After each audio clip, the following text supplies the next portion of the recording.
Hey guys, this is MMA Boss Breakdown. Thanks for joining me again.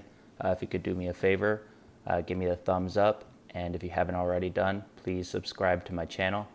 All right, I thought that maybe we would do this one downstairs in the living room instead of that gross green room that I just feel awful doing my videos in now.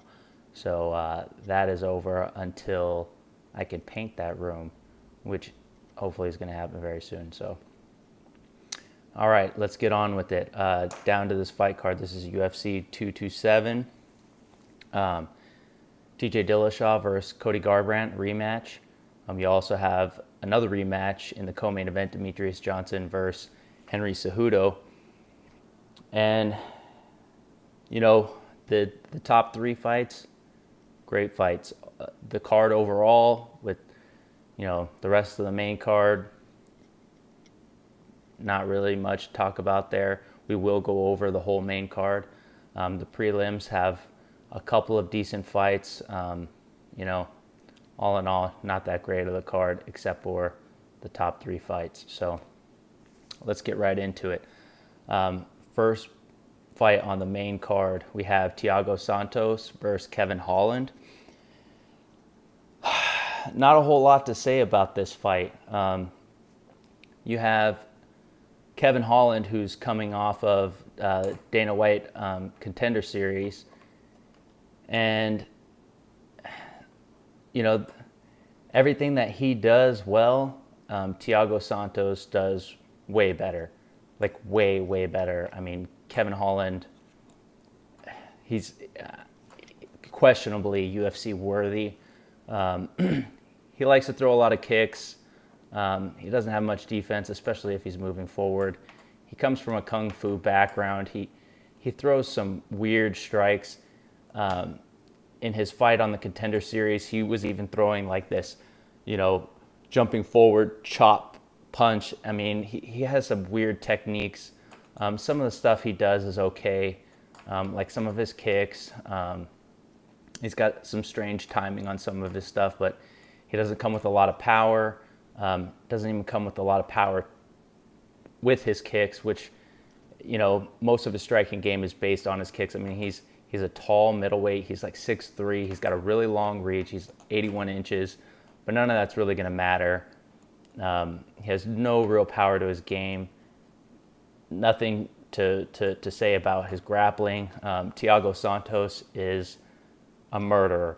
I mean, if he doesn't win this matchup, I'm going to call off work on Monday, and I'm going to sleep in, and I'm going to cry in my bed sheets all day. He's going to completely destroy Kevin Holland. The kicks are way better. I mean, he throws vicious combos, hooks, straights, everything. I mean, everything that Thiago throws, it's heat. And yes, he's been finished, and you know, his chin isn't great, but it's not, I wouldn't say that it's bad. It's okay. It's not going to be a problem in this fight. Kevin Holland doesn't throw finishing strikes with his punches. And I think that Thiago Santos will probably finish this fight in the first round. If not, if somehow Kevin Holland gets out of the first round and gets to the second, I mean, he's going to get murdered either way. Let's just go ahead and move on. The next fight is another one that, I mean, there's not a lot to say about it. I don't think many people even know who these two fighters are. It's Polyana Viana versus JJ Aldrich. It's a strawweight fight. You know, most people have probably never seen these girls fight. They're up and coming in the strawweight division. You know, maybe one day there's something to be excited about with them. You know, probably more excited about Viana at this point. She's a dynamic grappler. Aldrich is primarily a striker, so it's going to be interesting in that regard. You know, traditional grappler versus striker matchup. It's good for both women at this point in their careers. You know, the way that you know, Aldrich is mostly a counter fighter. She's good at keeping her range. after she gets warmed up, after a round and a half, she gets a little bit more active with her jab. It's really there to just set up that right hand or that left hand counter. She's a southpaw, so she'll be looking to try to bait Viana in to that counter. She's not a power striker, so Viana's just going to charge in. She may get caught with that counter, and yeah, Aldrich has some decent movement, but I think ultimately Viana is going to do whatever she's got to do to get the fight to the mat. When she gets to the mat, she's either going to control the fight and win the rounds, or she's going to find a submission. I think in the end she'll get it done. I think she's a pretty sizable favorite. It's hard to say anyone deserves to be a big favorite, early on in their careers, but I see more upside with Viana. I think she ends up getting the fight down and getting it done and doing what she wants to do. All right, this next matchup is one that's actually exciting.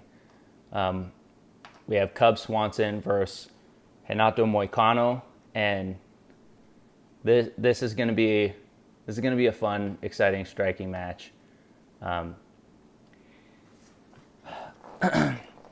Cub Swanson has not had the best run as of late, and Moicano is definitely the one who is, got the momentum in his favor. Swanson's last, good fight was probably that fight he had with Du Hoi Choi, which was a great fight, fight of the year candidate. I think about 2 years old now. He hasn't put on, great performances. He looked pretty good in that Ortega fight, even though he ultimately ended up getting submitted in the second round. But yeah, I just feel like he's a bit on the downside now. Not far down, but I think we're seeing him slow down a little bit. He's still fairly quick with the strikes. His movement is still okay, but his output is going to be a problem in this fight. Moicano, once he gets going, he's kind of a slow starter in that first round. Both these guys like to strike, but once he gets started in that first round, Moicano is going to be working those vicious kicks. He's the kind of kicker that, kicks your thigh, kicks the lower leg, 3 or 4 times. That's all it takes before you really start to feel it. He's got a nice, sharp jab. He's good with his own counters. And once he gets the momentum going, it just kind of snowballs. He'll just pour it on and on and on and on. Moicano is definitely the guy on the rise. He's been looking really good. The output of Swanson, like I said, it is probably going to be a problem. Although when somebody gets in his face and really starts to put it on him, he gets excited. He likes the striking matchup, so he's going to kind of get some of what he wants, and he seems to kind of pick up the pace a little bit, which is what he did in the Choi fight. He got laced with some hard counters in that Choi fight, and Moicano, I think, can replicate a lot of that and then some. Choi is mostly just a boxer. He doesn't throw many kicks at all, which was kind of the problem against Swanson. He couldn't layer his attacks any further than, the occasional jab and then, catching him with that counter, that right-hand counter. Moicano is going to really put the work on him. He can play an outside game and move around like he did in the Stevens fight, which I don't think he's going to play here. He's going to be probably coming forward a little bit, keeping on the inside of the 2 black lines, and he's going to work his kicks. He's going to work that jab. He's going to look to counter. He's got a nice checked left hook, and I think he's just going to wear Cub. Cub's still super tough. I don't think he's going to, get beat. He's got a nice sneaky right hand of his own. Moicano, he's pretty good defensively, but when he when he likes to back you up and flurry in, he's a little bit there. His defense, like he's there to be hit. He can kind of pause in the pocket a little bit before he exits out. And I think that Cub will find, times to land his own right hand. He's good with it straight. He can be a little sneaky with it around the guard and land that overhand right. But he's not as much of a power striker as he used to be. If he ever was really that hard of a hitter, I'm not so sure.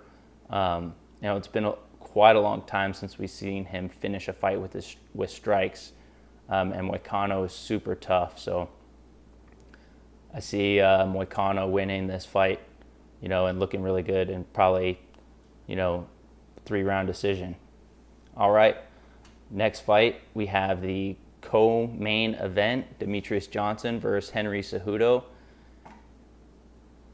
And this is a rematch. The first rematch of the night. Their first fight ended super quick. I believe it was the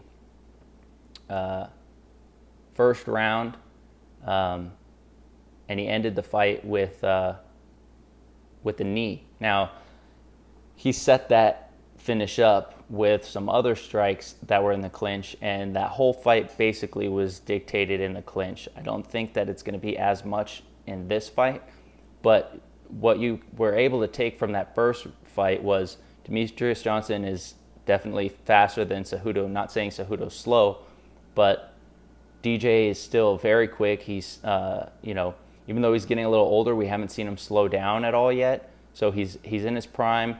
He's just as fast as ever. That's going to make a difference. It made a difference in the first fight. When they clinched up, he was able to fire off a lot of knees. He in that sequence, that finishing sequence, when they were clinched up, he had already worked the body a little bit, but he ended up coming over the top with an elbow, and then he caught him with a knee to the jaw, which ultimately stunned Cejudo, backed him up, and then once they got to the cage, DJ finished with the knee to the body, and it was over from there. So just the varied attack from Demetrius always makes the difference in all his fights. He's got many, many layers, whereas Cejudo, his game, when we're talking about striking, really just has a few layers, although those layers have gotten a lot better. And he's really finding his own in his style of striking. He's kind of taken on a little bit of this karate open stance. He really likes to look for that that right hand counter. It baits you in with that wide open, front hand out, wide leg stance. That left leg is really hanging out there to be kicked, which is going to be a problem. He's got great natural timing. It doesn't take any time for him to really warm up. He's got it right off the get-go. But DJ's the same way. He doesn't take any time to warm up. So, him being sharp right off, it's good for him, but it's not going to be an advantage. While Cejudo is trying to, bait DJ into that right hand, or, while he tries to explode into a combination with that right, DJ is going to be able to counter with his own right, which is there. Cejudo, doesn't have any head movement. He's got that big, huge head that's super easy target anyway. How do you move that gigantic head?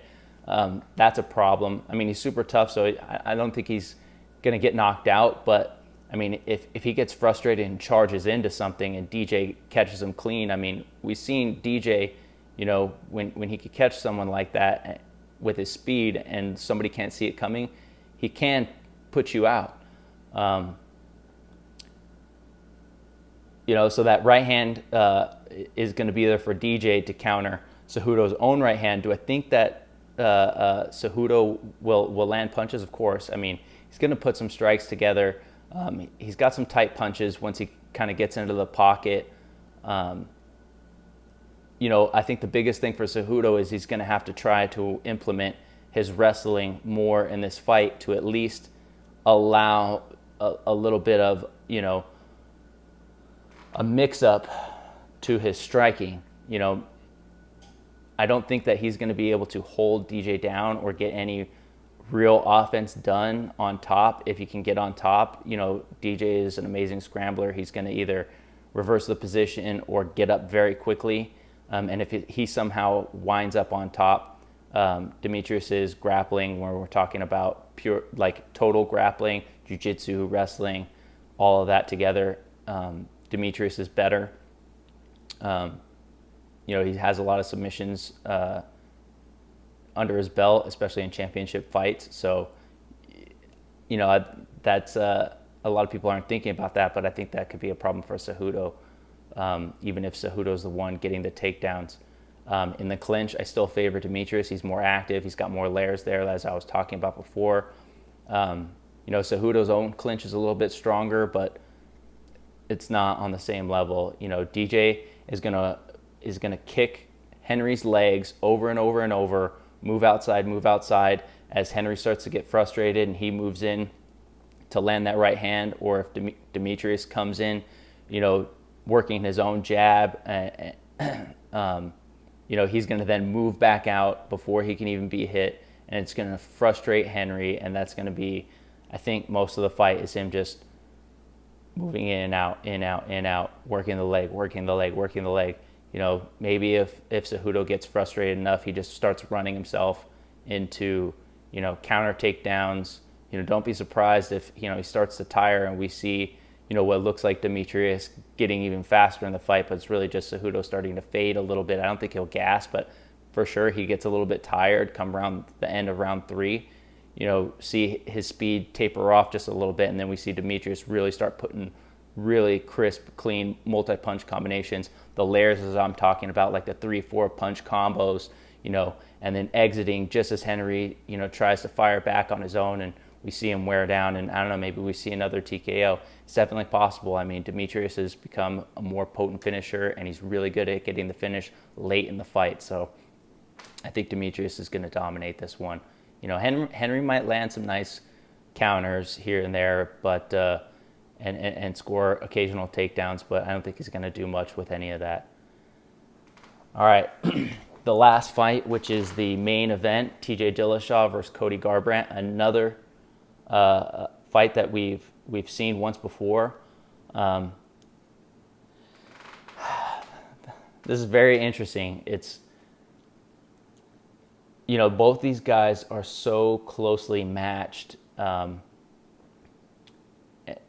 You know, not as far as like skill for skill, like what one guy does, the other guy can do just as well. It's not really like that, but like their pure ability and the skills that they do have. You know, Cody's counter punching and power matches a lot of, you know, TJ Dillashaw's movement and varied attacks. They have different strengths, but both of those are just such high level. You know, Cody hurt TJ in that first round of the first fight, and you know, if it had gone maybe another 30 seconds, or who knows, even less, maybe he could have finished the fight. You know, TJ likes to do a lot of stance switching, which works well. You know, it tricks opponents. You know, it was a little bit tricky for Cody. He got caught with that left kick in the second round that dropped him. And then it didn't take much long after that for TJ to end up, you know, finishing the fight. But he can get caught he's good at tricking you with the stance switch. So he'll go to southpaw, and then he'll jab in with the right hand. He'll throw like a couple jabs, and then he'll switch right in front of you, and he's good at doing it so quickly that you don't really notice. And then he's jabbed in, and you're watching for that left hand, and then when he switches, the left hand isn't being fired, and then he comes with that overhand right really quick to surprise you. So if you get caught kind of watching him and you're not, you know, fighting on instinct there, his moves will really work on you, and he's going to be the one to catch you. but his defense sometimes when he's doing that stance switching right in front of you, he's open there. It's those openings that Cody has to be really patient and wait for to fire that counter, that fight-ending punch that he caught TJ with in that first round. He can catch that again, and ultimately I do think that he's going to play a more patient game. You know, he lost the first match, so I think that, you know, the ego has been checked, and he's going to come in, you know, with a more level head, and, you know, he's you know, that more measured approach is going to be what it's going to take to get him the win here. You know, TJ does a lot more throughout the fight to win rounds, so if Cody doesn't get the finish, I think it's going to be a lot harder for him to win the fight. You know, TJ's good at kicking the legs, kicking the body. He likes to, you know, he likes to change up his stance to kick to the head. You know, he'll switch to orthodox real quick, and then if you think that he's coming with either a right hand or the right kick, he'll then throw the lead leg head kick, which is what caught Cody. And it's real sneaky. He has that like sneaky whipping kick that kind of comes over the top and around the guard. He's really good at picking the times to throw that kick. You know, it's just going to take like small mistakes for either of these guys to get finished. I think Cody's going to be patient enough to land that fight-ending shot. You know, TJ can be finished. He's been finished before. You know, it's been a while. He almost got finished by Cody, like I said before, and yeah, it should be a great fight. You know, TJ can finish Garbrandt again. You know, he's good with his own strikes. He's got power too. He doesn't hit as hard as Cody, but you know, as we saw before, Garbrandt, you know, doesn't have the greatest chin. He's got an okay chin, but he can be put down. So I'm going to pick Cody Garbrandt by knockout, probably like third, fourth round. You know, I think this fight goes a little bit longer just because both these guys are going to be a little bit more chilled out. And I think Dillashaw is going to have the long, you know, game in mind where he's going to try to win rounds. Obviously, he's always going to be looking to hurt Cody when he can, but I think he's going to have a more strategic approach. You know, both these guys are going to have, you know, check their egos. They know where they stand, and I look forward to it. So those are my picks. That's the end of this video. I hope that the background was a little bit better this time. You know, I'll probably do my videos down here for a little while until I can work out a different situation. I also drank some coffee before this video, so if my energy seems a little bit better, you'll have to tell me that it's because I drank some coffee. So I'm not as like super tired, and I'm not doing this video at midnight this time either. So thanks for watching, you guys. Please hit the like button, and if you haven't already, subscribe, and I appreciate you watching.